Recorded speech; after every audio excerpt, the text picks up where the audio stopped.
बिस्मिल्लाहिर्रहमानिर्रहीम। अस्सलाम वालेकुम बच्चों, कैसे हैं आप लोग।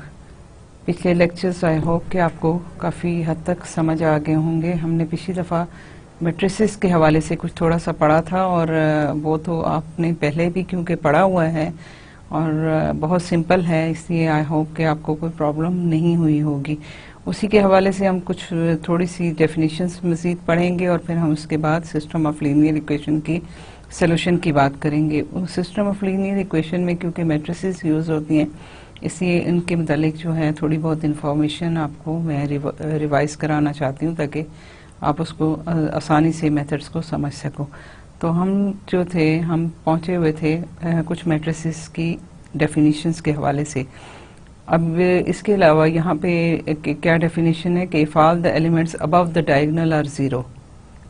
ठीक है, डायगोनल जो है मैट्रिक्स का उसका हर लाइन में जो जैसे A11 है, A22 है, A33 है, first row first column, second row second column, third row third column वाले जो एलिमेंट्स हैं उनको डायगोनल एलिमेंट्स कहते हैं। If all the elements above the diagonal are zero, a matrix is called lower triangular matrix. ठीक है, कि आपके उसमें डायगोनल एलिमेंट और डायगोनल एलिमेंट से नीचे जितने भी मैट्रिक्स के एलिमेंट्स हैं अगर वो नॉन ज़ीरो हों, मतलब ये है कि उसमें कुछ ज़ीरो हो सकते हैं कुछ नॉन ज़ीरो हो सकते हैं। ठीक है, तो अगर नीचे मैट्रिक्स और ऊपर जो है वो सारे के सारे ज़ीरो हों तो वो आपकी लोअर ट्रायंगुलर मैट्रिक्स कहलाएगी। ठीक है, और अगर उसके बिलो द डायगोनल जो है वो एलिमेंट सारे के सारे ज़ीरो हों तो फिर वो अपर ट्रायंगुलर मैट्रिक्स कहलाती है। फॉर एग्जांपल आप देखिए कि अगर आपके पास एक एल मैट्रिक्स है तो हम लोअर ट्रायंगुलर मैट्रिक्स की बात करते हैं तो वो क्या होगी,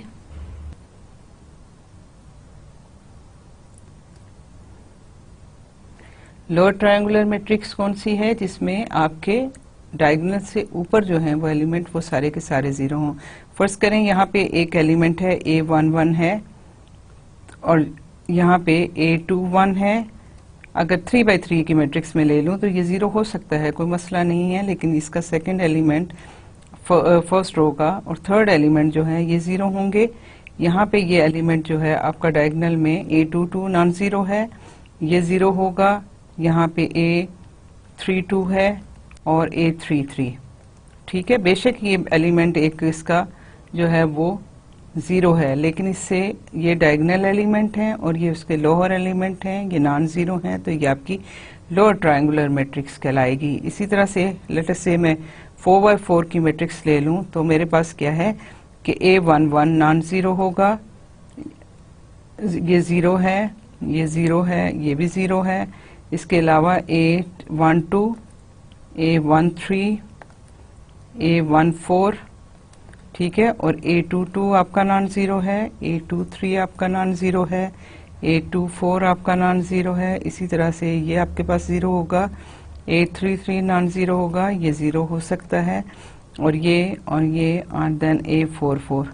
तो ये जो मैट्रिक्स है ये आपकी अपर ट्रायंगुलर मैट्रिक्स कहलाती है क्योंकि इसके डायगोनल एलिमेंट जो हैं वो सारे के सारे जो हैं और उससे ऊपर जो है ये मैट्रिक्स आपकी नॉन ज़ीरो। बेशक इसमें कुछ एलिमेंट्स आपके ज़ीरो हो सकते हैं लेकिन सारे नहीं हैं, लेकिन क्या है कि लोअर में ये सारे के सारे एलिमेंट आपके ज़ीरो हैं, तो ये आपकी अपर ट्रायंगुलर मैट्रिक्स कहलाती है। जब हम solution of system of linear equations जब करेंगे तो हम अपनी मैट्रिसेस को अपर ट्रायंगुलर में या हम डायगोनल मैट्रिक्स में जो है कन्वर्ट करेंगे और फिर वहाँ से हम सोल्यूशन निकालेंगे, इसलिए इनकी नॉलेज या इनकी रिवीजन जो थी वो आपके लिए ज़रूरी थी। Diagonal elements are the line of elements AII from upper left to lower right of the matrix. ठीक है, कि आपकी अपर लेफ्ट जो है वहाँ से लोअर राइट तक सारे के सारे जो हैं AII मीन्स के 1 है तो दूसरा भी 1 है, A22 first row first column, second row second column, third row third column और फोर्थ रो फोर्थ कॉलम जो हैं ये एलिमेंट जो हैं ये डायगोनल एलिमेंट कहलाते हैं। If only the diagonal terms are non zero, ठीक है, the matrix is called the diagonal matrix. ठीक है, मैं अगर आपकी डायगोनल मैट्रिक्स यहाँ पे करूँ तो लेट अस से मैं उसको D कह लेती हूँ, तो फिर क्या है ये है A11, ये 0 0 0, यहाँ पे भी 0 होगा। A22, ये भी 0 है, ये भी 0 है, ये यहाँ 0 है, यहाँ 0 है। A33 0, then 0 0 0, A44। ये कोई भी रियल नंबर्स हैं, ये A11, A22, A33, A44। अगर ये सिर्फ ये एलिमेंट्स जो हैं नॉन ज़ीरो हैं, बाकी ऊपर भी मैट्रिक्स के एलिमेंट्स ज़ीरो हैं, नीचे भी एलिमेंट्स से मैट्रिक्स के ज़ीरो हैं, तो वो डायगोनल मैट्रिक्स कहलाती है। When the diagonal elements are each equal to unity, इसका मतलब क्या है कि आपके पास अगर ये एलिमेंट्स जो सारे के सारे अगर 1 हो जाते हैं, A11 is equal to 1, A22 is equal to 1, A33 is equal to 1 और A44 इज इक्वल टू 1।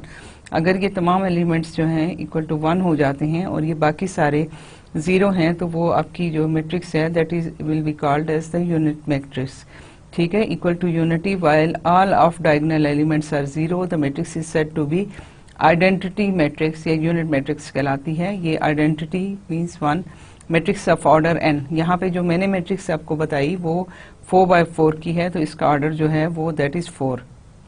तो इसी तरह कोई भी मैट्रिक्स है उसकी जो है वो ऑर्डर n होगा। फॉर एग्जांपल अगर I44 है तो मैंने आपको ये अभी भी लिख के दिखा दी। लेट अस से ये आपके पास है 1 0 0 0 0 0 0, यहाँ पे ये है 0 0 0 1 0, देन 0 0 1। ये आपकी आइडेंटिटी मैट्रिक्स है। ठीक है, tridiagonal matrix are those matrices that have non-zero elements only on the diagonal and in the position adjacent to the diagonal. ठीक है, they will be special importance in certain partial differential equation। हम जब partial difference equations लिखेंगे, differential equations को जब हम करेंगे तो एक diagonal element होगा, एक उसके साथ का एडजेसेंट एलिमेंट इधर होगा, एक एडजेसेंट एलिमेंट इधर नॉन जीरो होगा, बाकी तमाम की तमाम जो है मैट्रिक्स वो आपकी जीरो होगी। So they are special importance in certain partial differential equations. An example is that कि आपके पास क्या है, यहाँ पे हम लेट अस से 4x4 की मैट्रिक्स ही देख लेते हैं। तो हमारे पास नॉन जीरो क्या होगा, ये मैं जो ए लिख रही हूँ ये कोई भी नंबर हो सकते हैं, नॉन जीरो होंगे। A11, A12, इसी तरह से A21, A22, A23, फिर 0, A32, A33, A34, फिर ये 0 है, ये 0 है, A43, A44 और बाकी तमाम एलिमेंट्स जो हैं वो आपके वो 0 हो जाएंगे। ठीक है, यहाँ पे ये तो ये मैट्रिक्स जो है ये आपकी क्या है, ट्राई डायगोनल। ट्राई डायगोनल का मतलब है कि 3 डायगोनल्स, इसके डायगोनल और उसके एडजेसेंट। ये डायगोनल एलिमेंट्स हैं, डायगोनल एलिमेंट के इस तरफ भी नॉन जीरो है, इस तरफ आपका इस वक्त नहीं है, लेकिन ये है कि यहाँ देखिए कि जो सेंटर के एलिमेंट्स हैं, A22 है तो इसके साथ A23 भी नॉन जीरो है, A21 भी नॉन जीरो है। इसी तरह से A33 है तो 34 भी नॉन जीरो है, 32 भी नॉन जीरो है।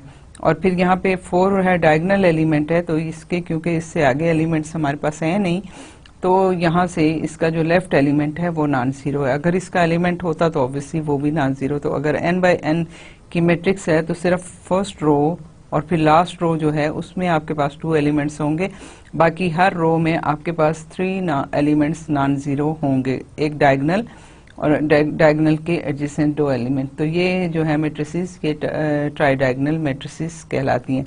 इसी तरह पेंटा डायगोनल मैट्रिक्स कैसी होंगी कि अगर एक सेंटर के डायगोनल एलिमेंट्स नॉन जीरो होंगे और 2 इस साइड पे और 2 इस साइड पे आपकी जो हैं वो मैट्रिसेस के एलिमेंट जो हैं वो नॉन जीरो होंगे, तो वो पेंटा डायगोनल मैट्रिक्स कहलाएगी। सो यहाँ पे आपके पास ये ट्राई डायगोनल मैट्रिक्स है। When a matrix is square, ठीक है, a quantity called its trace is defined as the sum of the elements on the main diagonal. ठीक है, कोई जब मैट्रिक्स आपकी कोई भी n बाई n ऑर्डर की होगी, लेट अस से कि हमारे पास अगर 4x4 की मैट्रिक्स है, trace of the matrix A जो है वो क्या है, आपके पास कोई भी एक मैट्रिक्स है, late us consider again 4x4 matrix.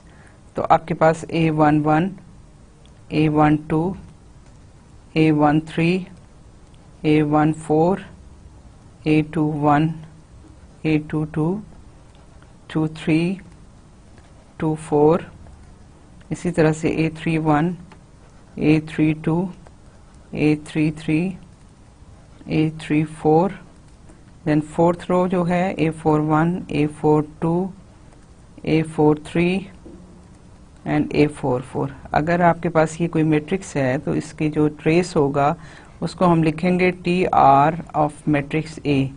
ठीक है, ये ट्रेस जो है वो आपके पास, जब आप वेक्टर्स को, मैट्रिसेस को जब आप लिखोगे, हाथ से लिखोगे, यहाँ तो मैंने ये सबस्क्रिप्ट जो है बोल्ड कर दी हैं। ठीक है, आप देखिए कि A जो है वो इतना मोटा सा मैंने लिखा है, बोल्ड किया हुआ है, लेकिन जब आप अपने हाथ से लिखोगे तो आपको हमेशा इसके नीचे एक जो है लाइन लगानी चाहिए वेक्टर के लिए। और जब आप मैट्रिसेस की बात करते हैं तो फिर आपको 2 लाइनें लगाएंगे, तो उससे एक शो हो जाएगा कि ये आप मैट्रिक्स लिख रहे हैं या आप वेक्टर लिख रहे हैं। मैट्रिक्स लिखने के लिए 2 लाइनें लगाएं और वेक्टर लिखने के लिए आप 1 लाइन लगाइए। So trace of this matrix is equal to A11 plus A22 plus A33 plus A44। ठीक है, ये आपका ट्रेस ऑफ द मैट्रिक्स हो गया। अगर कोई मेरे पास मैट्रिक्स है ऐसे कि जिसको मैं कोई नंबर्स दे देती हूँ, लेट अस से यहाँ पे 2 है, 3, 4, 6, 2, 4, 5, 7, 3, 9, 7, 2 and 2, 1, 1, 3।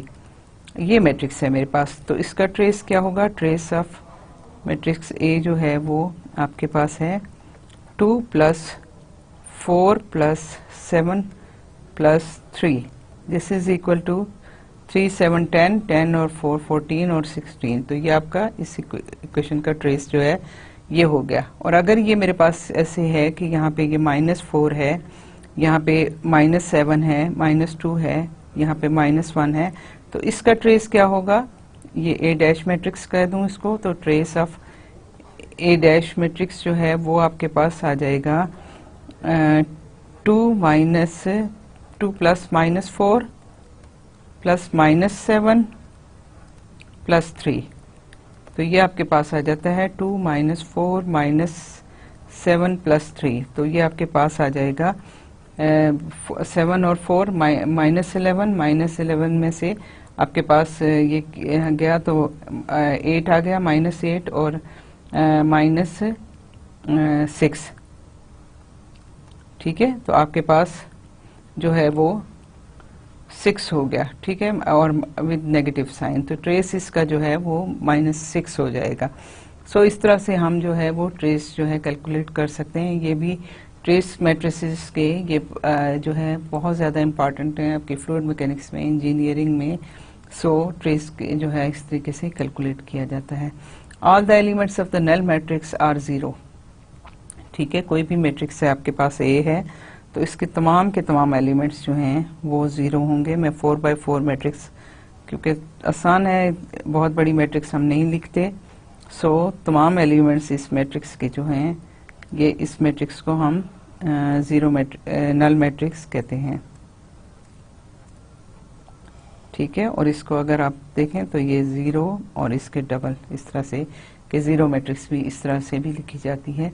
So if a matrix defined by A is equal to Aij। अब I और J जो हैं वेरी कर रहे हैं फ्रॉम 1 to n और 1 to m। ठीक है, कोई भी मैट्रिक्स है जिसके n/m मैट्रिक्स है जिसके n जो है कॉलम्स हैं और m जो हैं वो रोस हैं, तो आप जो है उसका ट्रांसपोज डिफाइन हो सकता है AD कि आप इसके एलिमेंट्स को चेंज, मतलब रोज को कॉलम में और कॉलम को रो में इंटरचेंज कर देंगे तो उसको हम ट्रांसपोज कहते हैं। ठीक है, फॉर एग्जांपल आपके पास अगर कोई भी मैट्रिक्स है, यहाँ पे आप देखिए, फिर मैं 4x4 ही मैट्रिक्स लिखूंगी, A11, A12, A13, A14, A21, A22, A23, A24, A31, A32, A33, A34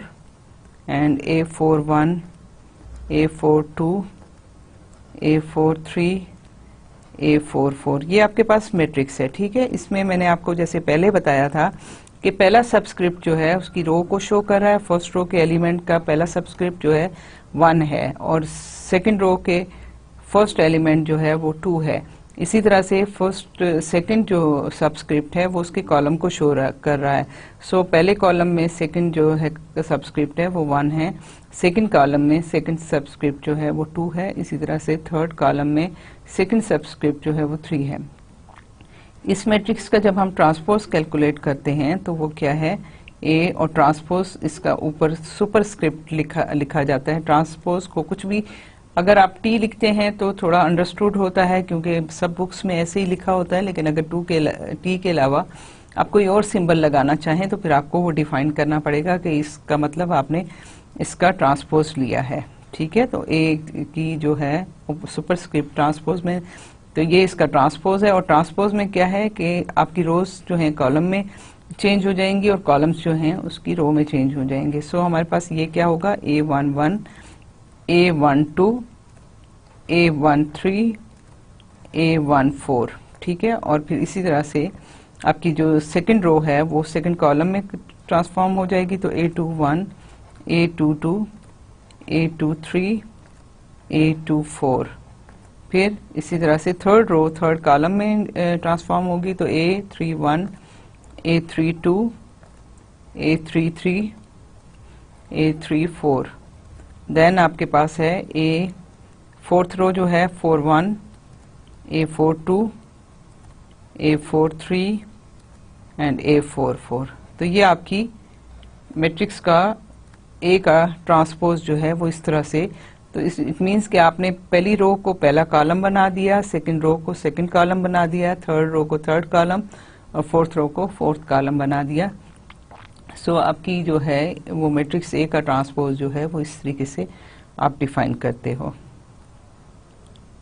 तो यहाँ देखिए कि अगर हम सबस्क्रिप्ट को देखें ना तो आई जे का जो ट्रांसपोज होगा वो जे आई हो जाएगा। जहाँ पे हमने जे जो है वो आपके पास अब जो है वो आपकी ट्रांसपोज मैट्रिक्स का जो है रोज जे को शो कर रही हैं और आई जो है वो उसके कॉलम को शो कर रहा है। The inverse of a matrix ए, ये तो ट्रांसपोज था। इनवर्स मैट्रिक्स क्या होती है, आपने सिंपल नंबर्स में भी पढ़ा है कि इनवर्स के लिए आपके पास जो है अगर हम प्लस जो है एडिशन जो है वो ऑपरेटर यूज करते हैं तो ए और उसका माइनस ए जो है उसका इन्वर्स होता है कि उनका जो सम आपको मिलता है वो 0 होता है। एडिशन में आपके पास जो है 0 उसका इन्वर्स होता है।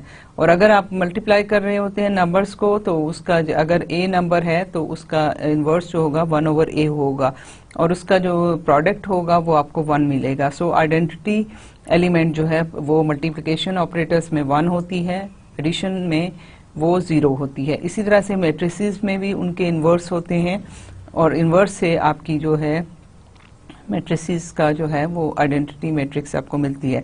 So the inverse of a matrix A is written as A inverse, उसकी पावर में -1 लिखते हैं। सो ये आपको सुपरस्क्रिप्ट में -1 लिखा जाता है जो कि उसका इन्वर्स को शो करता है। And this satisfy the condition that A multiplied by A inverse is equal to identity matrix, ठीक है। और इसमें यह है कि आप देखिए हमने कहा था कि A multiplied by B is not always equal to B multiplied by A, कि अगर दो मैट्रिसेस आपके पास हैं, कोई भी ए और बी मैट्रिसेस हैं तो वो जरूरी नहीं है कि आपको सेम दे दें।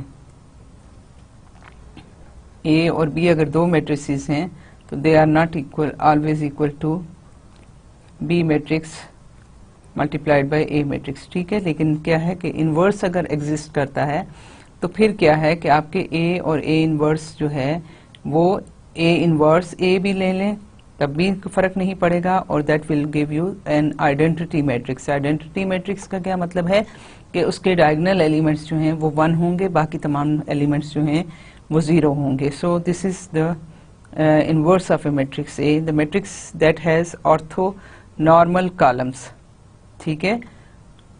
This is called an orthogonal matrix. It satisfy the condition that अगर Q कोई भी मैट्रिक्स है, ठीक है, तो इसकी ऑर्थोनॉर्मल कॉलम्स हैं। और ऑर्थोगोनल मैट्रिक्स क्या होती है कि आपके पास कोई भी Q मैट्रिक्स है, उसका ट्रांसपोज जब उससे मल्टीप्लाई करते हैं, यहाँ हमने इन्वर्स की बात की, यहाँ पे आपके पास ट्रांसपोज आ गया, ठीक है, तो ट्रांसपोज से मल्टीप्लाई करें और आपको आइडेंटिटी मैट्रिक्स मिले। अब यहाँ देखिए कि क्या है कि इसका ट्रांसपोज और इसका इन्वर्स सेम है। सो हम ऑर्थोनॉर्मल कॉलम्स की बात करते हैं और ऑर्थोगोनल मैट्रिक्स की बात करते हैं, तो हमारे पास ये कंडीशन जो है ये सेटिस्फाई होती है कि आपके चाहे वो पहले ट्रांसपोज से मल्टीप्लाई करें या बाद में उसके ट्रांसपोज से मल्टीप्लाई करें, मैट्रिक्स मल्टीप्लिकेशन आपको आइडेंटिटी मैट्रिक्स देती है। और Q जो है वो आपके पास ट्रांसपोज जो है वो उसके इन्वर्स के बराबर है। ऑब्वियसली जब ये कंडीशन सेटिस्फाई होती है, इसके साथ आप देखिए तो इसका मतलब यही है कि आपके पास जो ट्रांसपोज है वो उसका इन्वर्स मैट्रिक्स भी है, ठीक है। The vector whose length is 1 is called a unit vector, ठीक है। एक कोई भी वेक्टर, हमने आपको बताया था कि कॉलम वेक्टर क्या होता है जिसमें एक कॉलम हो, वह रो वेक्टर क्या होता है जिसमें सिर्फ एक रो हो, और कोई जो है वो एक रो हो और n नंबर ऑफ कॉलम्स हो। इसी तरह से जो आपका कॉलम वेक्टर है, एक कॉलम होगा और नंबर ऑफ रोज कोई भी n हो सकती हैं। सो द यूनिट वेक्टर कौन सा है जिसकी लेंथ 1 हो, मीन्स कि उसका एक एलिमेंट 1 हो, बाकी तमाम के तमाम एलिमेंट्स जो हैं वो 0 हों, तो उसको हम यूनिट वेक्टर कहते हैं। Vector whose length is 1 is called a unit vector. A vector that has all its element equal to 0 except 1 element, ठीक है, कि एक एलिमेंट के अलावा उसके सारे एलिमेंट्स जो हैं वो 0 होने चाहिए। Which has a value of unity, कि कोई भी वेक्टर आप ले लीजिए, कोई भी वेक्टर हम ले लेते हैं, तो इसका 0 1 0 0 ये यूनिट वेक्टर है। इसी तरह से ये यू वेक्टर में ले लूं, सॉरी यू है, ये आपके पास जो है 1 0 0 0 ये भी यूनिट वेक्टर है।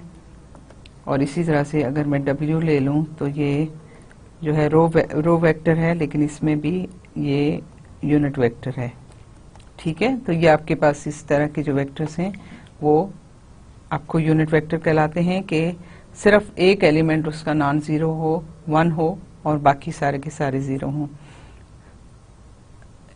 And this which has the value of unity, this is called the unit base vector, ठीक है, क्योंकि ये तमाम जो है वेक्टर्स की बेस बनाता है, तमाम मैट्रिसेस की बेस बनाता है, सो हम इसको बेस वेक्टर भी कहते हैं। For example there are 3 distinct unit base vectors for order 3 vectors, ठीक है।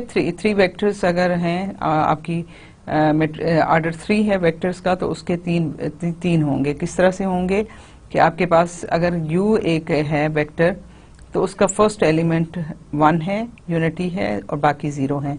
एक और वेक्टर है जिसका फर्स्ट एलिमेंट 0 है, सेकंड 1 है, थर्ड जो है वो 0 है। इसी तरह से w एक वेक्टर है जिसका फर्स्ट एलिमेंट और सेकंड एलिमेंट 0 है, और थर्ड जो है वो आपके पास जो है वो 1 है। सो आपके पास ये तीनों जो है मिला के ये आपको एक बेस वेक्टर, किसी भी जो है 3 ऑर्डर के वेक्टर्स की बेस बनाता है कि आप कोई भी वेक्टर जो है उसको इनकी सम ऑफ दीज वेक्टर और मल्टीप्लाइड बाय सम कोएफिशिएंट जो है उसको लिख सकते हैं। Null vectors are defined as the vectors with all the elements equal to 0। Null vector क्या है कि जिसके तमाम एलिमेंट्स जो हैं वो 0 होंगे। सो अगर हमारे पास कोई भी वेक्टर है u, तो ये आपका नल वेक्टर है, ठीक है। Transpose vector of A vector, अगर आपके पास कोई भी वेक्टर है x1 x2 x3, ये 3 एलिमेंट्स हैं, ठीक है, कोई भी 0 नॉन 0 कोई भी हो सकते हैं। अगर आपके पास ये वेक्टर्स हैं तो उसका जो ट्रांसपोज है वो कैसे है, u ट्रांसपोज जो है वो आपके पास,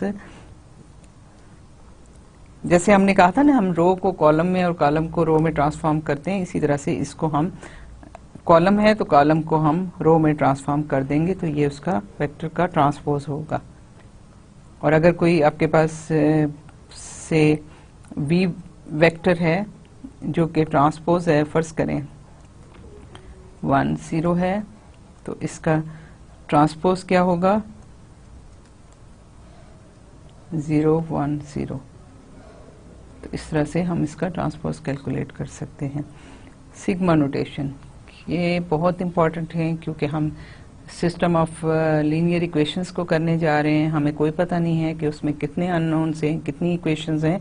सो हम अगर सिग्मा नोटेशन में यूज़ करेंगे तो हम वो सारा सिस्टम जो है एक लाइन में लिख सकते हैं। आप देखिए कि हमारे पास ये सिग्मा की नोटेशन है, कुछ डेफिनेशंस हैं जो आपको पता होनी चाहिए। सो हम इसको देखते हैं कि ये एक कोई भी वेरिएबल है x और इसका सबस्क्रिप्ट है i, तो i varies from 1 to n। तो ये इसका क्या मतलब है, कैसे लिखा जा सकता है। When i is equal to 1 तो ये x1 हो गया। ये सिग्मा नोटेशन जो है ये बेसिकली सम को शो कर रही है कि आप सम करते चले जाएं। सो x1 पहले i1 है तो x1 है, प्लस अब i2 हो गया तो x2 हो जाएगा, फिर उसके बाद i3 होगा तो प्लस करेंगे तो x3 हो जाएगा, फिर उसके बाद i4 होगा तो इसको x4 हो जाएगा, और in तक हम कोई भी n की वैल्यू होगी, it can be 10, it can be 100, it can be 1000, और लास्ट में आपके पास आखिरी जो है नंबर वो xn होगा। कि अगर यहाँ पे फर्ज करें, यहाँ पे अगर मेरे पास ये x1 जो है वो था 2, x2 अगर 3 था, x3 अगर 4 था, और x अगर n है, n की वैल्यू 2 3 4, और ये 101 नंबर्स हैं, तो ये आपके पास जो है वो 100 तक जो है लास्ट वाला एलिमेंट ये हो जाएगा। तो ये आप सम करेंगे तो इस सारे नंबर्स को हम जो है ये डाटा हम रीड कराएंगे, हम कंप्यूटर में देखेंगे कैसे करते हैं, इसको हम रीड कराएंगे और ये हमारे पास सम जो है वो इस तरीके से लिखा जा सकता है। इसी तरह से कोई कांस्टेंट है, ठीक है, कोई भी कांस्टेंट है, ये तो आपका वेरिएबल था ना कि x1 की क्या वैल्यू है आप देते हो, x2 की क्या वैल्यू, x3, ये देखिए इसके साथ सब्सक्रिप्ट है, ये अरे बन रही हैं, ठीक है। तो इनको हम वैल्यू देते हैं तो हम उन सारों को सम कर सकते हैं। इसी तरह अगर कोई कांस्टेंट है और उसको हम n टाइम्स जो है सम करना चाहते हैं तो क्या होगा कि वो कांस्टेंट n टाइम्स जो है सम हो जाएगा। So that will be equal to c plus, ठीक है, और ये 1 जो है वो n टाइम्स हो गया। इस तरह से हम इसको c प्लस इस तरह भी लिख सकते हैं। अदरवाइज आप देखिए तो इसको मैं इस चीज़ को मैं यूं भी लिख सकती हूँ कि ये c टाइम्स जो है n टाइम्स जो है वो, ठीक है, summation i very from 1 to n, c क्या होगा कि c plus c plus c plus ये सारा n टाइम्स c, ठीक है। तो ये c अगर इनको ऐड करते चले जाएं तो ये n टाइम्स c हो जाएगा, जो कि हमारे पास ये आ गया। तो इसमें ये भी है कि कांस्टेंट आप बाहर इसमें निकाल सकते हैं, कॉमन ले लें और 1 को n टाइम्स ऐड कर दें तो 1 plus 1 plus 1 plus 1 n times add होगा तो दैट विल बी n, और साथ उसके c मल्टीप्लाई हो रहा है। फिर इसी तरह से अगर i वेरी कर रहा है फ्रॉम 1 to 1 तो क्या है कि सिर्फ और सिर्फ i की वैल्यू 1 से स्टार्ट होगी और 1 पे ही एंड हो जाएगी। इट मीन्स कि इट इज जस्ट x1, ठीक है, और कुछ भी नहीं है। फिर इसी तरह से i वेरीज फ्रॉम x1 से n जो है वो आपके पास ये i देखिए हम i वेरी कर रहे हैं फ्रॉम 1 to n, xi ये इक्वल है, अब इसके बजाय हमने सबस्क्रिप्ट j डाल दिया और j वेरी कर रहा है फ्रॉम 1 to n। इसका मतलब क्या है कि ये जो इसका सब्सक्रिप्ट का इंडेक्स हमने लिया, चाहे हम i लें, j लें या k ले लें, ये डमी इंडेक्स है, ठीक है, इससे कोई फर्क नहीं पड़ता आपका काउंटर कौन सा चल रहा है। काउंटर है i 1 से n तक, ये 1 से n जो है ये वैल्यूज इंपॉर्टेंट है, चाहे यहाँ पे आप i लगा लें, चाहे j लगा लें, चाहे k लगा लें, वो सारे के सारे डमी इंडेक्स कहलाते हैं और ये इनकी कोई इम्पोर्टेंस नहीं होती। जस्ट आपको आपने अपना काउंटर चलाना है, उस काउंटर को आप जो है वो देखेंगे कि कैसे चलेगा। सिस्टम ऑफ लीनियर इक्वेशंस, ठीक है, हम इस पे आते हैं कि system of linear equation they can be written as, आपके पास देखिए सिस्टम ऑफ लीनियर इक्वेशन को अगर मैं देखूं तो मेरे पास क्या है कि आपके पास अगर एक पहली इक्वेशन आप देख लीजिए, फर्स्ट रो देख लें तो आपके पास क्या होगा, a11 plus a11 multiplied by x1 plus a12 x2 plus a13 x3 plus a1n xn is equal to b1। ठीक है, तो इस सारी को देखिए कि अगर मैंने अभी आपको समेशन की बात बताई थी, तो समेशन में क्योंकि जो फर्स्ट सबस्क्रिप्ट है वो सारे का सारा 1 है, ठीक है, और सेकंड सबस्क्रिप्ट देखिए यहाँ 1 है, यहाँ 2 है, इसके साथ x के साथ भी 1 1 है, यहाँ पे इसका सेकंड सबस्क्रिप्ट 2 है, x के साथ भी सबस्क्रिप्ट 2 है, इसका 3 है तो x के साथ भी 3 है, लास्ट n है, xn है, और यहाँ पे b1 है। तो हम इसमें सारे के सारे की समेशन देखें कि a1 तो कॉमन है सब में, सारे सब में एक ही है, ये 1 2 3 और n तक जा रहा है, तो हम इसको i कह लेते हैं, और i वेरी कर रहा है फ्रॉम 1 टू n, ठीक है, क्योंकि 1 से लेके n तक वेरी कर रहा है। ठीक है, आपके पास ये है i और इसके साथ आपके साथ क्या है, xi है, तो ये वेरी कर रहा है फ्रॉम, ये आपके पास i वेरी कर रहा है 1 2 3 अप टू n, और a का सेकंड सबस्क्रिप्ट जो है वो वेरी कर रहा है फ्रॉम 1 टू n। तो हम जब इसमें लिखेंगे तो ये समेशन में ये पूरी की पूरी इक्वेशन, इतनी लंबी इक्वेशन थी, अब हम इसको सिर्फ सम करके यहाँ तक कर लेंगे। सो यहाँ से इसने ये यहाँ हमने m लिखा है, तो मैं इसको यहाँ से भी m कर देती हूँ कि ये आपके पास m हो जाएगा। तो सो आपके पास नंबर ऑफ कॉलम्स जो हैं इसके वो आ जाते हैं। So this should be written as b1। इसी तरह जो सेकंड रो है, ठीक है, इक्वेशन आपकी सेकंड है, उसको भी हम देखें। हमारी सबस्क्रिप्ट क्या थी, यहाँ पे पहली रो में हमारा फर्स्ट सबस्क्रिप्ट जो था 1 था और यहाँ b1 था। सेकंड रो जब आएगी तो हम, आपको पता है कि सेकंड रो में हमारा फर्स्ट सबस्क्रिप्ट जो है वो 2 हो जाएगा, और बाकी 2 1 2 3 2 2 2 3 इस तरह से आगे चलेगा। सो हम उसको सारी की सारी सेकंड इक्वेशन को हम इस तरीके से, जे के कॉलम जो है इसके भी सेम है, column number of column same है, नंबर ऑफ रोज जो है यहाँ पे चल रही है 1, ये सेकंड रो है, फिर एक्स जे होगा that will be equal to b2। आपकी सेकंड इक्वेशन की ये फॉर्म जो है वो इस तरह से आएगी। देन आपकी थर्ड रो होगी, तो फर्स्ट जो है सबस्क्रिप्ट इसका 3 हो जाएगा, b का भी 3 हो जाएगा, थर्ड इक्वेशन है। So that will be equal to a3j, और j vary from 1 to m, सब में समेशन एक ही है, j from 1 to m, j from 1 to m, j from 1 to m। और ये थर्ड इक्वेशन है आपकी, ये थर्ड रो है, और ये आपके पास हो गया b3 के बराबर। इसी तरह से आप चलते जाएं, लास्ट में आके जो है वो n तक, अगर आपकी n रोज हैं तो ये j vary from 1 to m, a n j x j is equal to be N.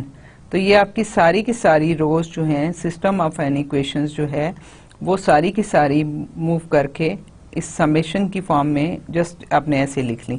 अब इतनी सारी इक्वेशंस हैं, एन नंबर ऑफ इक्वेशंस हैं, हम इनको फर्दर जो है वो सिंप्लीफाई करके लिख सकते हैं। सो फर्दर किस तरह सिंप्लीफाई करेंगे कि हमारे पास जे वेरी फ्रॉम 1 टू m, ये सारी की सारी समेशन जो है इनको कंबाइन किया, तो j i vary from 1 to m है, x जो है, अब जो j था वो j ही रहेगा, ये हम चेंज नहीं करेंगे, लेकिन ये 1 2 3 अप टू n, तो हम इसको i लिख रहे हैं, ठीक है, ये i है, x j ही रहेगा। अब हमने, हमारे पास क्या था, ये फर्स्ट इक्वेशन थी b1 था, सेकेंड इक्वेशन थी b2 था, थर्ड इक्वेशन थी b3 था, nth इक्वेशन थी तो bn था। तो हमारे पास जो ये हमने सबस्क्रिप्ट i लिया, हमारे पास ये भी bi हो गया, और यहाँ पे हम ये कहते हैं कि एक समेशन आपने ले ली, आपकी पूरी इक्वेशन एक बनती है।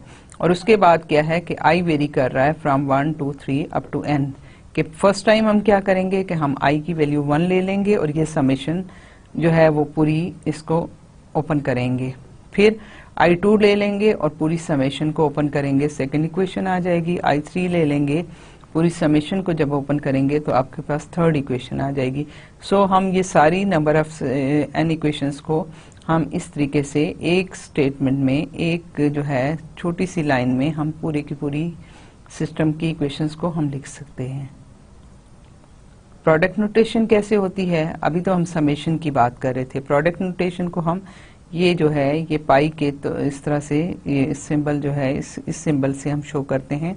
i varies from 1 to n, तो अगर आपके पास x के n नंबर्स हैं, उनको आप मल्टीप्लाई करना चाहते हैं, तो जस्ट ये है कि xi जो है यहाँ पे सॉरी ये आई होना चाहिए, this should not be equal to 1, ये आपका आई है, ठीक है। तो ये आई जो है वो आपके पास क्या होगा, आई जो है x1 multiplied by x2 multiplied by x2 x3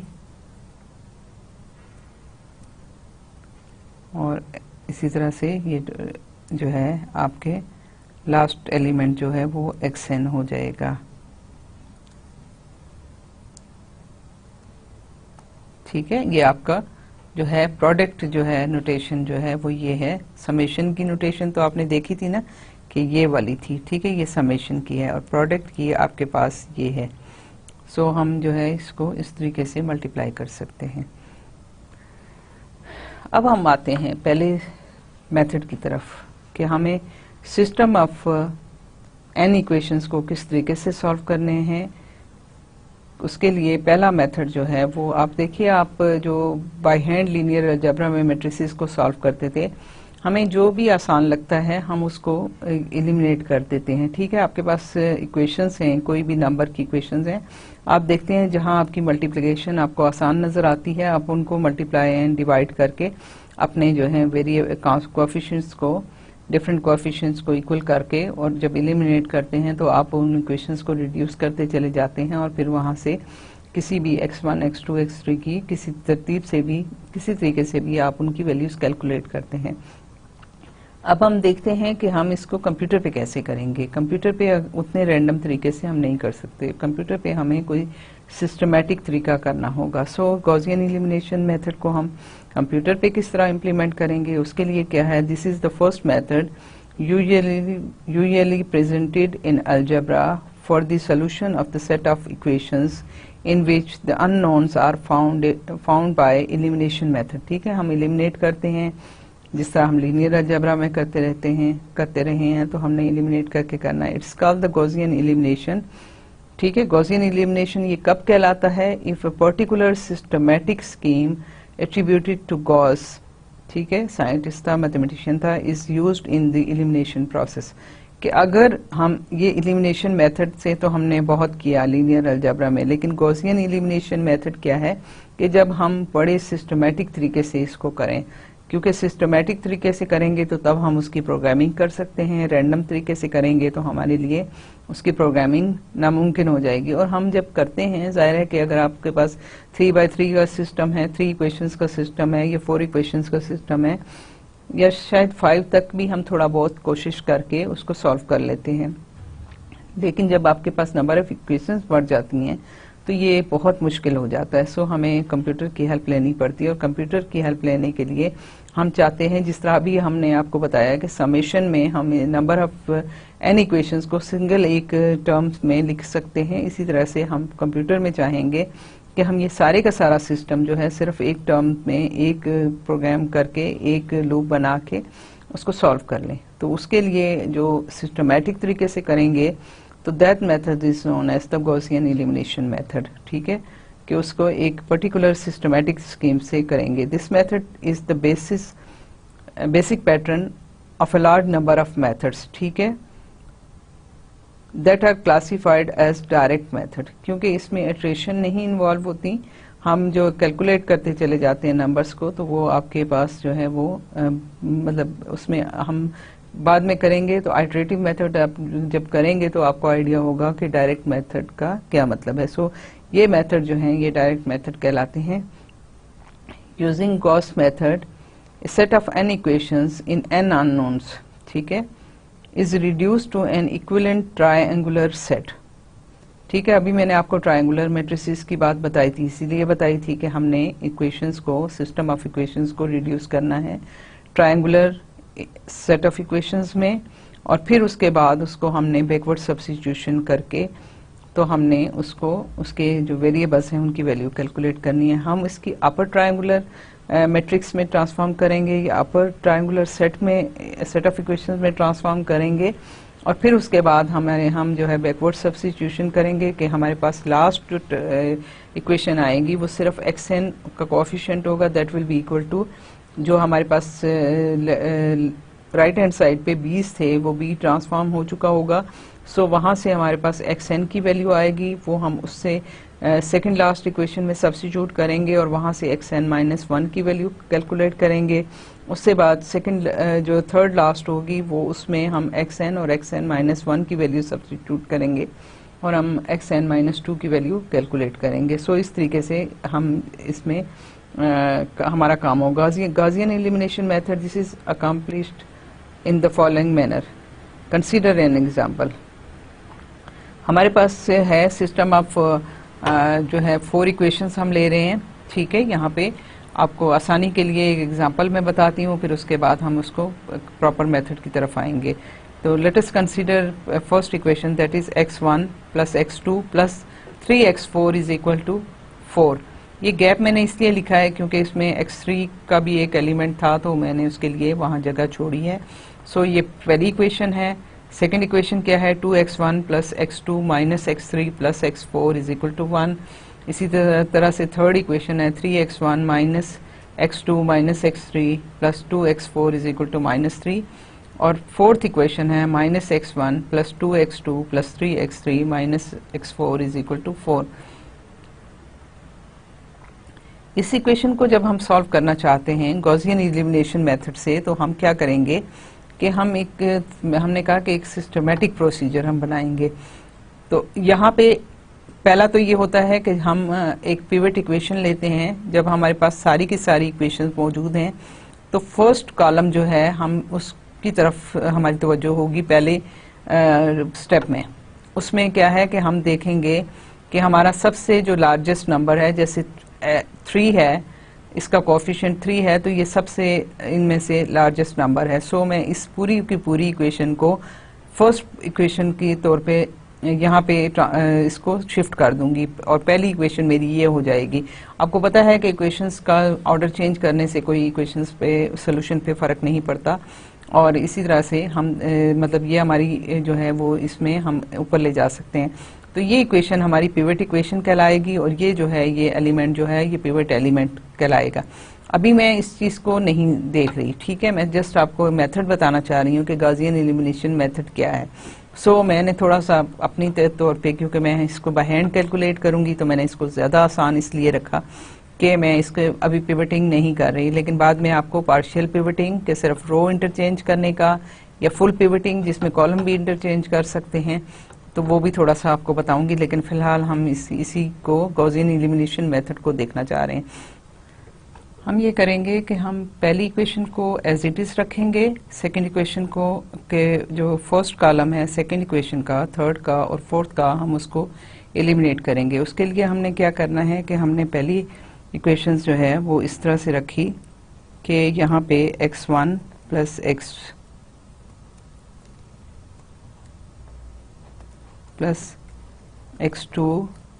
plus 3x4 is equal to 4। फिर आपके पास जो है हमने इसको एज इट इज रख लिया, लेकिन हमने सेकंड इक्वेशन जो है वो हमने एलिमिनेट करनी है। उसके लिए हम क्या करेंगे कि हम उसको लिखते हैं 2x1 plus x2 minus x3 plus x4 is equal to 1।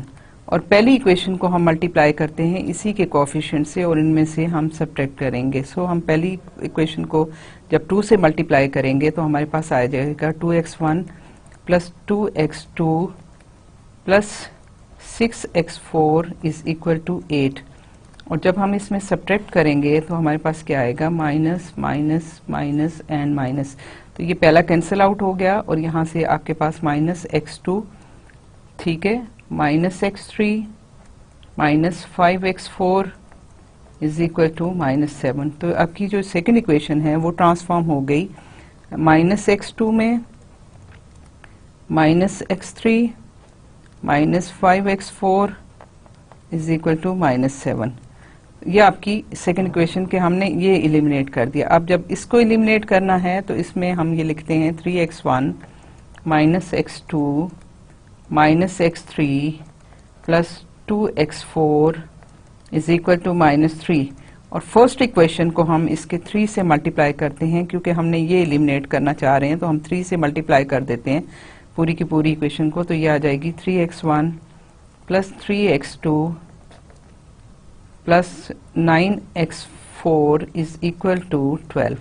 और इसमें हम सब्ट्रैक्ट करते हैं तो हमारे पास आ जाएगा minus minus minus and minus, तो ये कैंसल आउट हो गया। ये माइनस 4x2 आ गया, ये माइनस x3 आ गया, माइनस 7x4 आ गया, एंड देन ये माइनस 15। ठीक है, तो आपके पास जो थर्ड इक्वेशन थी वो ट्रांसफॉर्म हो गई माइनस 4x2 में, और minus x3 minus 7x4 is equal to minus 15। फिर आप फोर्थ इक्वेशन को जब ट्रांसफॉर्म करना चाहते हैं तो हम माइनस इसको लिखते हैं minus x1 plus 2x2 plus 3x3 minus x4 is equal to 4। ठीक है, और देन हम फर्स्ट इक्वेशन को क्या करेंगे कि इसी कोएफिशिएंट से मल्टीप्लाई करेंगे, तो minus x1 minus x2 minus 3x4 is equal to minus 4। तो जब इनको हमने सब्ट्रैक्ट किया तो ये plus plus plus and plus हो गया, तो यहाँ पे आपके ये कैंसिल हो गया, और ये आपके पास 3x2 प्लस 3x3 और plus 2x4 is equal to 8 आ गया। तो हमारी जो फोर्थ इक्वेशन थी वो ट्रांसफॉर्म हो गई 3x2 plus 3x3 plus 2x4 is equal to 8। तो हमारे पास हम देखिए कि फर्स्ट कॉलम जो है वो सारे का सारा जीरो हो गया, और यहाँ पे हम इसको एक्चुअली अपर ट्रायंगुलर मैट्रिक्स में ट्रांसफॉर्म करना चाह रहे हैं। सो हमारे पास जो है ये x1 नॉन जीरो है, इसका कोफिशिएंट, x2 का नॉन जीरो कोफिशिएंट है। अब इन दो कॉलम, ये जो कॉलम है इसके ये जो दो एलिमेंट्स हैं इनको हम जीरो करना चाहेंगे। सो हम जो नेक्स्ट इटरेशन में जाएंगे, नेक्स्ट प्रोसेस में जाएंगे, तो उसमें क्या करेंगे कि हम इसको जीरो करेंगे और इसको जीरो करेंगे। तो let us rewrite this equations on the next page. तो हम उससे हमारे पास क्या हो जाएगा, x1 x2 प्लस 3x4, इसको हम लिख लें x1 plus x2 plus 3x4 is equal to 4। दूसरी इक्वेशन क्या है, minus x2 minus x3 minus 5x4, minus x2 minus x3 minus 5x4 is equal to minus 7। Third equation आपके पास क्या है, माइनस 4x2 माइनस x3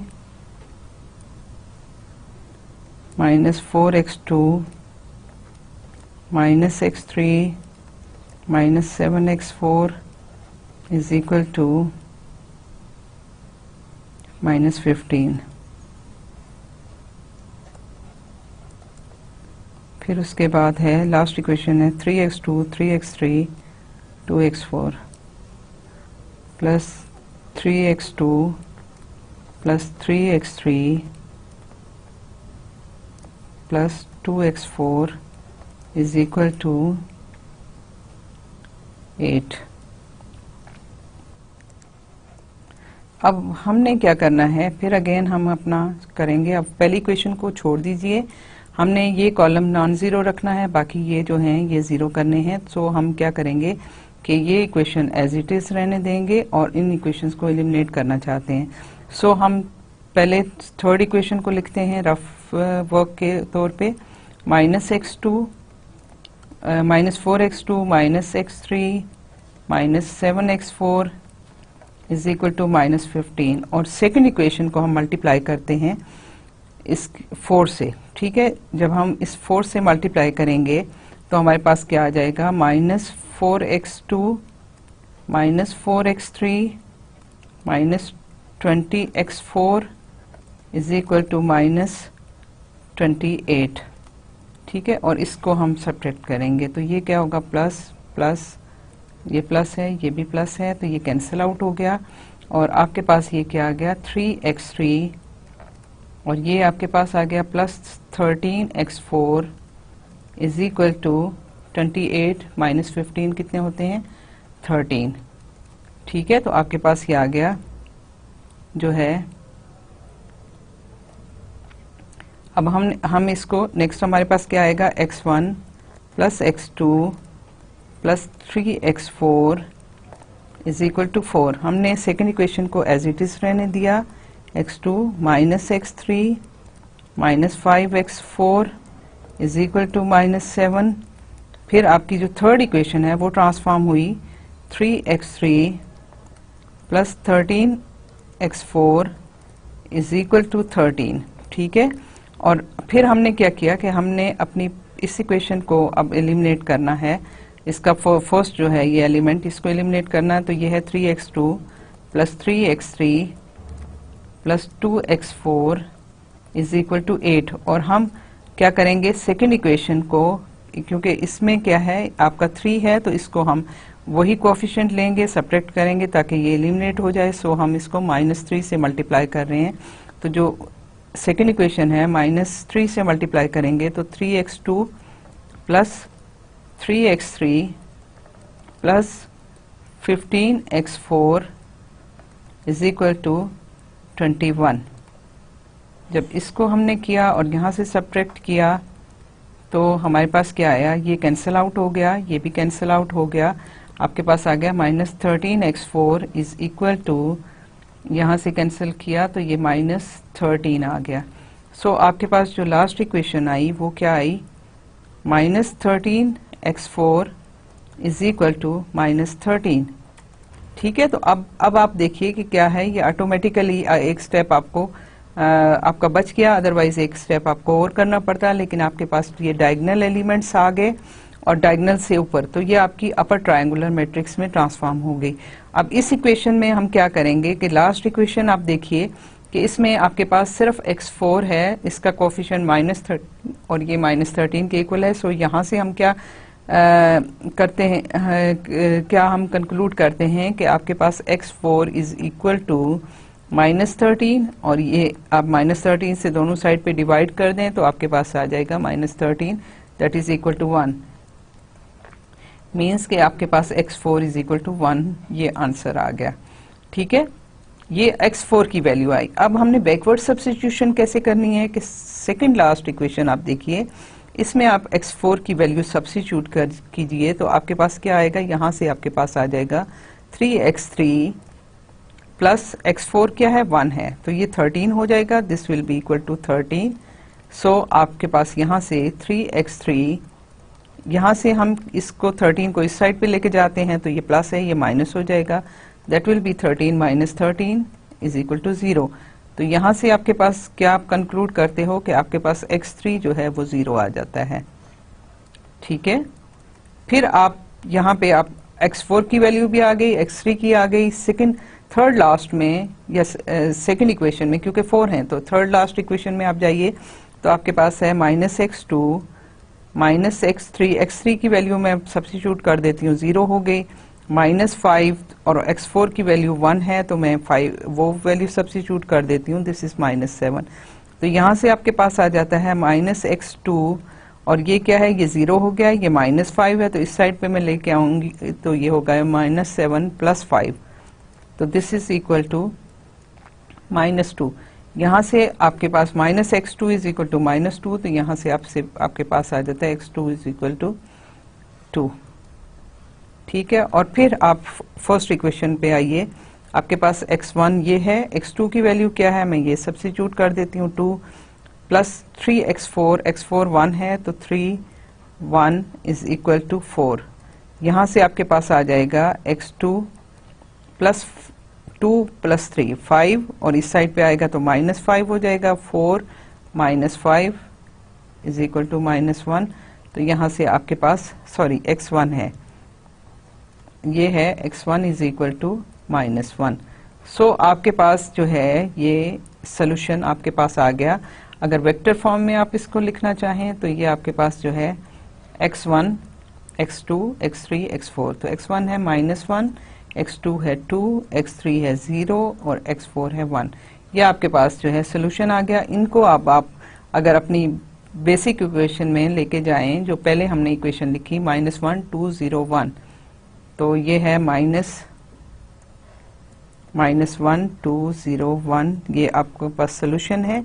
इसको किसी भी इक्वेशन में सब्स्टिट्यूट करें, सभी इक्वेशंस में सब्स्टिट्यूट करके देखिए कि x1 को -1 पुट कीजिए, x2 2 हो जाएगा, ये 3 0 है, ये 1 है, इज इक्वल टू 4। तो आप यहाँ देखिए कि आपके पास जो है ये सोल्यूशन जो है वो आपको ये -1 और 2 1 आ जाएगा, 1 और 3 4 4 इज इक्वल टू 4। तो ये आपकी इक्वेशन पहली सेटिस्फाई हो जाती है। इसी तरीके से आप यहाँ सब्स्टिट्यूट कीजिए, आपकी ये इक्वेशन भी सेटिस्फाई हो जाएगी। इसी तरीके से इसमें सब्स्टिट्यूट करिए, ये भी सेटिस्फाई हो जाएगी और आपकी ये सोल्यूशन जो है ये आ गया। अब इस चीज को हम लेके चलते हैं, ठीक है। हम क्या करेंगे कि अब हम जनरल फॉर्म देखते हैं कि गॉसियन एलिमिनेशन में होता क्या है। हमारे पास सिस्टम ऑफ इक्वेशंस है, ये पहली इक्वेशंस है जिसमें n को x n तक हैं, n अननोन्स हैं, पहली इक्वेशन है, और आपके पास ये b1 है। मैंने आपसे कहा ये नॉन होमोजीनियस इक्वेशन है, ठीक है। फिर सेकंड इक्वेशन है जिसके n अननोन्स हैं। इसी तरीके से आपके पास थर्ड इक्वेशन है, और इसी तरीके से आपके पास ये system of n equation with n unknowns जो है ये आ गया। If b's are not all zero the set of equation is non homogeneous, कि इनमें से कोई भी एक भी अगर नॉन जीरो हो जाता है तो आपकी system of equation non homogeneous हो जाएगा। अगर ये सारे के सारे बीज जीरो हो जाते हैं तो then it will be homogeneous. All must be independent to obtain a unique solution. अगर ये नॉन होमोजीनियस है तो ये सारी की सारी इक्वेशंस इंडिपेंडेंट होनी चाहिए to get a unique solution, otherwise आपको यूनिक सोल्यूशन नहीं मिलेगा। Or we can also say that n by n non-homogeneous system of linear equation has a unique non-trivial solution if and only if determinant is non-zero। ठीक है, determinant आपने calculate किया हुआ है, आपको पता है क्या होता है। सो इसका determinant अगर non-zero है तो ये आपको unique solution देगा। If this determinant is zero, then the system has either no non-trivial solutions or has infinite number of solutions। ठीक है। The Gaussian elimination method is accomplished in the following manner, कि आपके पास ये system of equation है, ठीक है। हमने इसको n system of equations में लिख लिया। तो यहाँ से हम क्या करेंगे, पहला काम हमने क्या करना है कि जैसे हमने प्रीवियसली किया कि पहली इक्वेशन को हम एज इट इज रहने देंगे, ठीक है। a11 x1 plus a12 x2 plus a13 x3 plus a1n xn, this is equal to b1। ये इक्वेशन एज इट इज रहेगी। उसके बाद हम इसके ये बाकी कॉलम के जितने भी इस फर्स्ट कॉलम के बाकी एलिमेंट्स हैं उनको जीरो करना चाहते हैं। उसके लिए क्या करेंगे कि हम पहले इस इक्वेशन को कोफिशिएंट को बराबर करना चाहते हैं। कोफिशिएंट को बराबर करने का मतलब क्या हुआ कि हमारे पास ये a11 है, ये a21 है, ये डिफरेंट हो सकते हैं। सो हम पहले ये करेंगे कि पहली इक्वेशन को हम सारे को इसके कोफिशिएंट को x1 का कोफिशिएंट जो है वो 1 बना लेंगे। 1 बनाने के लिए क्या है कि मैं इस इक्वेशन को थ्रू आउट a11 से डिवाइड कर देती हूँ। तो मेरे पास इक्वेशन क्या आएगी, x1 plus a12 divided by a11 x2 plus a13 divided by a11 x3, और ये इसी तरह से मैं सबको डिवाइड करती चली जाऊं, और a1n divided by a11 xn is equal to b1 divided by a11। ठीक है, अब इसका कोफिशिएंट हो गया 1। अब इसके बराबर मैंने करना है ताकि मैं इसमें से सब्ट्रैक्ट करके इसको जीरो कर सकूं। तो क्या करूंगी कि मैं इसको मल्टीप्लाई करूंगी a21 से x1 plus a21 a12 divided by a11 x2 plus a21 a13 divided by a11 x3 plus a21 a1n over a11 xn is equal to a21 b1 over a11। ठीक है, अब मेरे पास जो है इक्वेशन, ये वाली इक्वेशन है जिसको मैंने यहाँ से इसको जीरो करना है कोफिशिएंट। सो मैं इस इक्वेशन को लिखती हूँ a21 x1 plus a22 x2 plus a23 x3 plus A2n xn is equal to B2। अब मैं एक सिस्टमेटिक रहने के लिए मैं यहाँ माइनस ये दोनों इक्वेशन को आपस में सब्ट्रैक्ट करना चाहती हूँ। माइनस साइन में इसमें इसको लगा लेती हूँ, ठीक है, यहाँ पे। अब जब सब्ट्रैक्ट करूंगी तो मेरे पास क्या है, ये दोनों कैंसिल आउट हो जाते हैं। यहाँ मेरे पास आता है A22 minus A21 A12 over A11, ये है कोफिशिएंट है x2 का, प्लस इसी तरह से A23 minus A21 A13 over A11, और ये है कोफिशिएंट x3 का, और इसी तरह से आप चलते जाएं तो आपके पास आ जाता है A2n minus A21 A1n over A11, और ये xn का कोफिशिएंट है, और इसी तरह से आपके पास आ जाता है B2 minus A21 B1 over A11।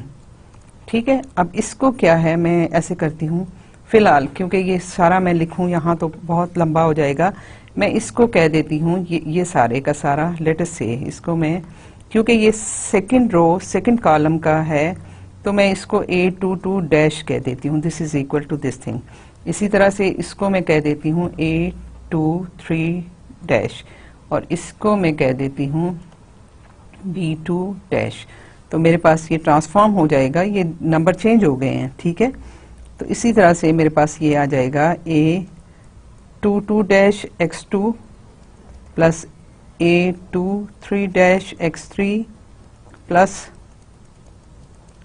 A2n dash xn is equal to B2 dash. ठीक है, अब इस तरह से फिर मैं इसको नेक्स्ट पे आती हूँ। नेक्स्ट पे आप देखिए कि मैंने क्या किया कि मैंने इस इक्वेशन को अब थर्ड ये A31 वाली ये टर्म मैंने एलिमिनेट करनी है, तो मैं इस पहली इक्वेशन को मल्टीप्लाई कर देती हूँ A31 से। तो मेरे पास आ जाएगा A31 x1 plus A31 A12 over A11 x2 plus A31 A13 over A11 x3 plus ये कैंसिल ये हो गया, और लास्ट में आ गया A31 A1n over A11 xn is equal to A31 B1 over A11। ठीक है, और मैंने थर्ड इक्वेशन से इसको सब्ट्रैक्ट करना है, सो मैं यहाँ लिखती हूँ A31 x1 plus A32 x2 plus A33 sorry मैं कोई गलती कर रही हूँ, A21 A22 नहीं सॉरी 3 के साथ मैं चल रही हूँ, 3233 x3 plus A3n xn is equal to B3। तो जब मैं इसको माइनस करूंगी तो आप देखिए कि ये है माइनस माइनस माइनस माइनस और माइनस, तो ये मेरे पास आ जाते हैं। पहला कैंसिल हो जाएगा, दूसरा क्या आएगा A32 minus A31 A12 over A11 x2 plus A33 minus A31 A13 over A11 x3 plus, और लास्ट में आता है A3n minus A31 A1n over A11 xn, और this is equal to B3 minus A31 B3 यहाँ पे B1 over A11। तो अब इसको मैं फिर अगेन वही काम करती हूँ कि क्योंकि ये मेरा सेकंड जो था सेकंड कॉलम है थर्ड रो का, तो मैं इसको A32 डैश कह लेती हूँ, इसको मैं A33 डैश कह लेती हूँ, और ये डैश कह के तो ये मेरे पास आ जाएगा A32 dash x2 plus A33 dash x3 plus A3n dash xn is equal to B3 dash. इसी तरीके से मैं इस इक्वेशन को अगेन इस इक्वेशन को मैं A41 से मल्टीप्लाई करूंगी और फोर्थ इक्वेशन से माइनस करूंगी और मैं चलती जाऊंगी, तो मेरे पास जो है वो लास्ट में AN2 dash xn x2 plus AN3 dash x3 plus AN dash xn is equal to BN dash आ जाएगा। ठीक है, ये सारे का सारा मेरा जो है फर्स्ट कॉलम जो है वो इससे हो गया, एलिमिनेट हो गया। अब यहाँ देखिए कि मेरे पास क्या है कि मेरे पास ये सारी की सारी इक्वेशन जो है अगर मैं देखूं तो मेरे पास ये आ गया 2 2 यहाँ पे है, ठीक है, 2 1 1 2, ये जो सबस्क्रिप्ट हैं ये सब में ये चेंज 1 1 जो है ये सेम है, ठीक है। 1 1 जो सेकंड सबस्क्रिप्ट है पहले एलिमेंट का और फर्स्ट सबस्क्रिप्ट है दूसरे का, ये 1 1 थ्रू आउट आपके चल रहा है, ठीक है। अगर आप यहाँ देखें तो हर एक में आपके पास ये सब के सब जो हैं सेकंड जो है सबस्क्रिप्ट फर्स्ट का और फर्स्ट सबस्क्रिप्ट सेकंड का, वो सारे का सारा 1 चल रहा है और इसके जो डिनोमिनेटर में है वो भी सारे का सारा 1 चल रहा है और बाकी जो है वो 2 2 2 2 है, 2 3 है तो 2 3 है और 2n है तो 2n, इस तरह से चल रहा है। तो हमारी एक तरतीब बन रही है। सो हम क्या कर सकते हैं कि हम इसको अगर लिखना चाहें तो ये हमारे पास यहाँ पे आपके पास जो ये 2 2 है, 3 2 है, n है। अगर हम इस एक इक्वेशन को हम लिखना चाहें तो ये हमारे पास जो है 2 इक्वेशन है, ठीक है, और इसमें आपके पास जो है 2 और नंबर ऑफ कितने हैं n तक है तो 2n, ठीक है, माइनस A2 और 1 A1n ओवर A11, ठीक है। अगर हम देखें तो हमारे पास एक रो के अंदर 2 फिर 3 हो गया, ये सारे का सारा चेंज होता चला जा रहा है। अब इसमें ये है कि अगर थर्ड रो की तरफ आए तो ये क्या है कि आपके पास जो है फिर अगेन n जो है वो 2 से लेके n तक जा रहा है और यहाँ ये जो है ये आपका 3 हो गया, ठीक है, 2 के बजाय ये 3 हो गया और 3 इधर हो गया। इसी तरह से अगर आप लास्ट में आए तो ये n हो गया, पहला है n। सो हम इसको यहाँ से इस तरीके से लिख सकते हैं और k में आपके पास है 1। सो हमारे पास क्या है कि ये यहाँ से आप जो है इसको हर जो है आपके पास यहाँ से, और आपके पास क्या है कि ये जो एलिमेंट है जो फर्स्ट एलिमेंट है उसके साथ आपका x का एलिमेंट है। सो आप इसको x को 2 करेंगे तो ये आपकी सेकंड जो है वो इक्वेशन बनेगी और इसी तरह से आपके पास b की जो है वो आपके पास B2 A2 1 B1 ओवर 1 1। सो आपके पास यहाँ पे 1 जो हैं वो कहाँ पे हैं मौजूद। तो अगर हम ये देखें तो ये हमारा फर्स्ट स्टेप था जिसमें हमने इस तरीके से कैलकुलेट किया। तो आपकी ये सेकंड इक्वेशन है। इसी तरह से A3n minus A31 A1n over A11, ठीक है, और आपके पास x3 हो गया। सॉरी, इसको मैं ये या तो इसको n कहें कि अगर इसको हम j कह दें, ये भी j हो जाए, ये भी j हो जाए, ये भी j हो जाए, तो ये j जो है साथ साथ इसके आपका चल रहा है एंड j वेरीज फ्रॉम पहला आपका एलिमेंट है 2 तो 2 से लेके n तक है, ठीक है। तो आपके पास ये हो गया। फिर थर्ड रो में क्या है, अगेन जो है ये j है और j वेरी कर रहा है फ्रॉम 2 टू n, ठीक है, और ये थर्ड रो है। इसी तरीके से आप चलते जाएं तो आपकी n रोज आ जाएंगी a n j minus a n 1 a 1 j over A11 और xj इज इक्वल टू, ये b को भी हम इसी तरीके से ट्रांसफॉर्म कर सकते हैं, j is equal to 2 to n, ठीक है। और यहाँ पे आपके पास अगर हम देखें तो b को हम किस तरीके से ट्रांसफॉर्म कर सकते हैं। b को सेकंड रो में आपके पास b2 था, 2 माइनस 2 1 और b1 ओवर A11, ठीक है। इसी तरह से यहाँ पे सेकंड रो में आपके पास b एज इट इज आ जाएगा, that will be equal to b2 minus A2 1 b1 over A11, फिर इसमें थर्ड रो में B3, this is equal to B3 minus A31 B3 over A11, ठीक है। और इसी तरीके से आपके पास जो है वो सारी की सारी जो हैं वो राइट हैंड साइड इसी तरीके से होंगी। सो हमारे पास ये एक तरह से एक सिस्टम यहाँ पे बन गया। अब अगर हम इसको देखें तो मैं इसको नेक्स्ट उसमें लिखती हूँ दोबारा से।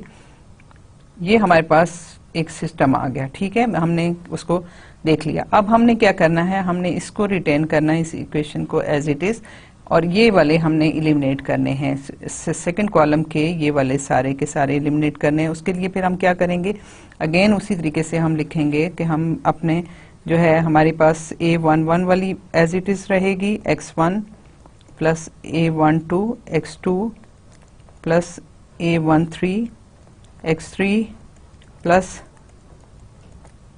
A1n xn is equal to B1, ठीक है।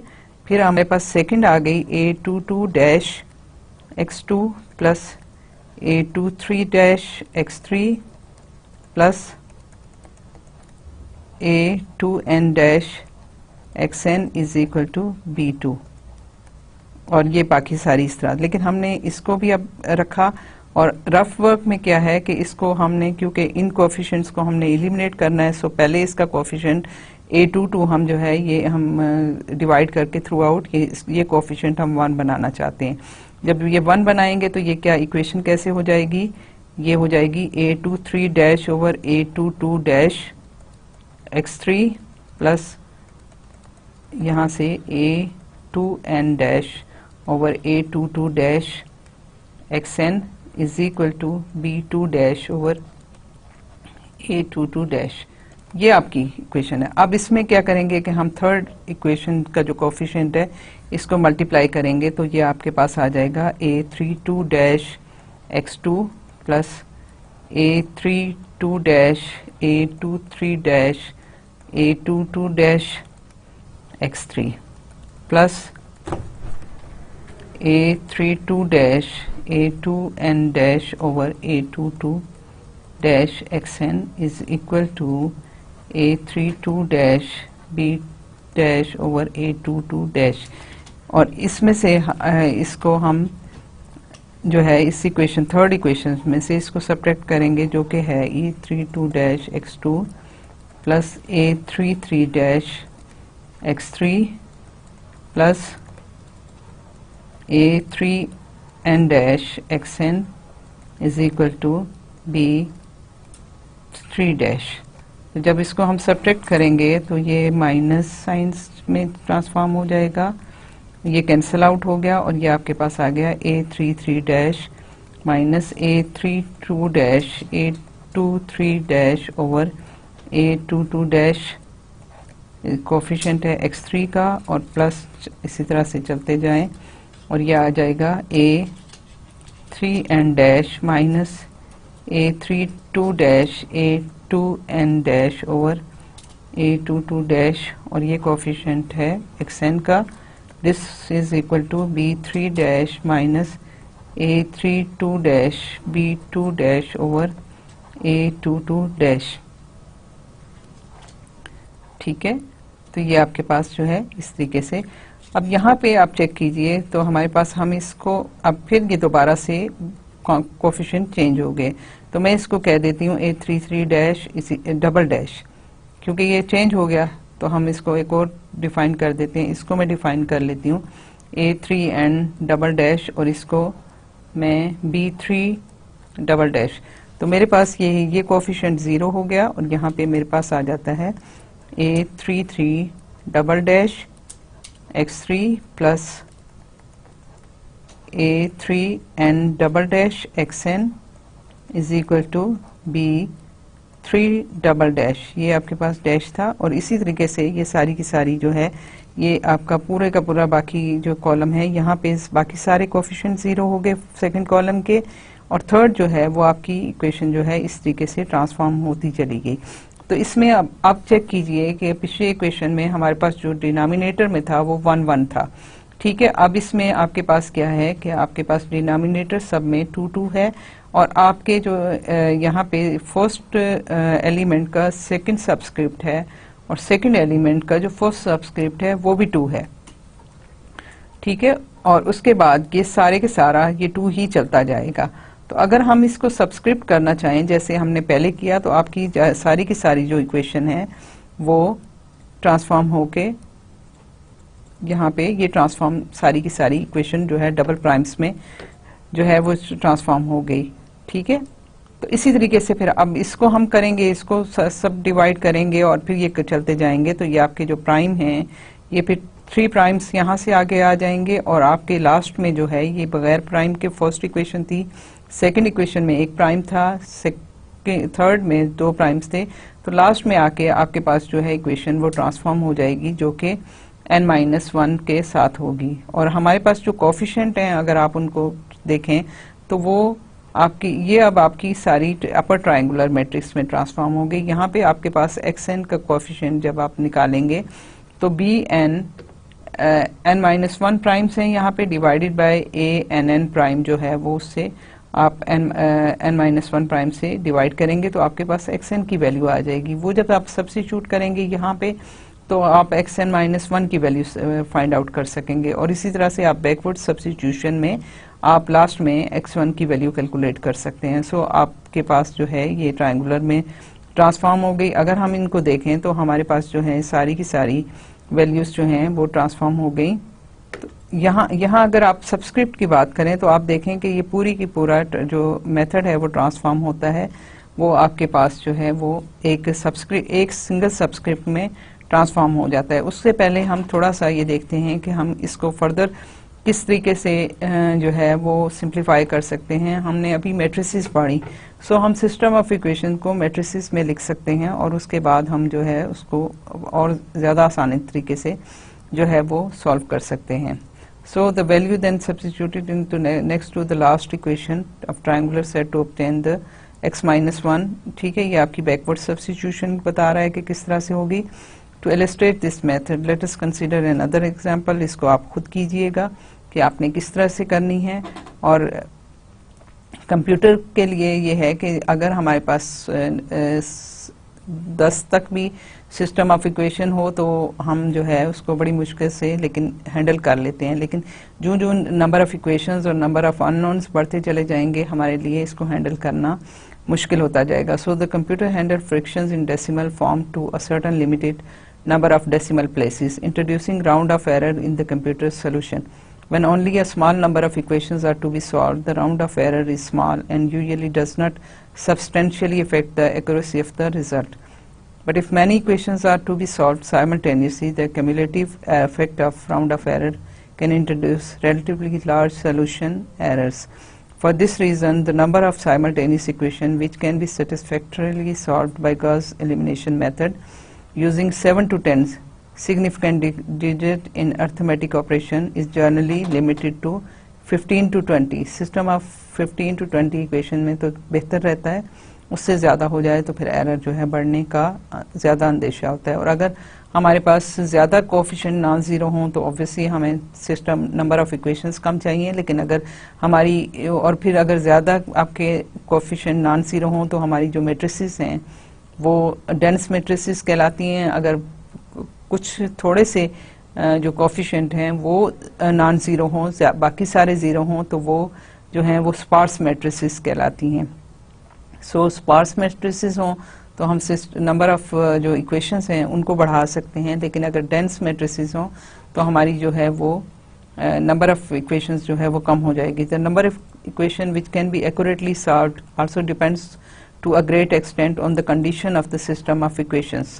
If a small relative change in one or more of the coefficients of system of equation result in a small relative change in the solution, the system of equation is called a well-conditioned system. If, however, a small relative change in one or more of the coefficient value result in a large relative change in the solution value, the system of equation is said to be ill-conditioned. तो ये है कि हम कितनी equations को किस तरीके से हैंडल करते हैं, उनके राउंड ऑफ एरर का भी ख्याल रखना पड़ता है, ये सारा कुछ अभी हमने इसमें गॉसियन एलिमिनेशन मेथड में मैंने आपको बताया, लेकिन अभी हम इसको कंप्लीट नहीं कर पाए, तो इंशाल्लाह ताला हम नेक्स्ट लेक्चर में इसको देखेंगे और इसको कंप्लीट करेंगे कि हम इसको कंप्यूटर में किस तरीके से इम्प्लीमेंट करेंगे। सो आज का लेक्चर बचा यहीं पे ख़त्म होता है, इसको आप रिवाइज कीजिए। मे बी थोड़ा सा कंफ्यूजिंग हो लेकिन मुश्किल नहीं है। सो जब आप प्रैक्टिस करेंगे तो आपको इसमें बहुत सारी चीज़ें समझ आ जाएंगी। थैंक यू, अल्लाह हाफिज़।